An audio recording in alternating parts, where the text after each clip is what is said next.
விருதுநகரில் டெல்லியில் போராடும் விவசாயிகளுக்கு ஆதரவாக தமிழ்நாடு விவசாயிகள் சங்கம் சார்பாக இருசக்கர வாகன பேரணி நடைபெற்றது. மத்திய அரசு இயற்றுள்ள வேளாண்மை சட்டத்தை திரும்பப் பெற வலியுறுத்தி டெல்லியில் விவசாயிகள் போராடி வருகின்றனர்.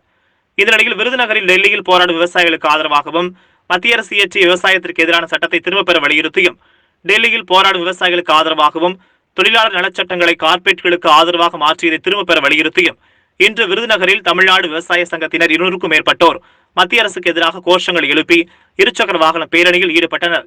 இப்பேரணியானது விருதுநகர் எம்ஜிஆர் சிலையில் துவங்கி தெப்பம், மெயின் பஜார், தேசப்பந்து மைதானம் போன்ற நகரின் முக்கிய வீதிகளில் வழியாக சென்று பழைய பேருந்து நிலையம் முன்பு நிறைவடைந்தது.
தினத்திலே கார்ப்பரேட் கைக்கூலிகள்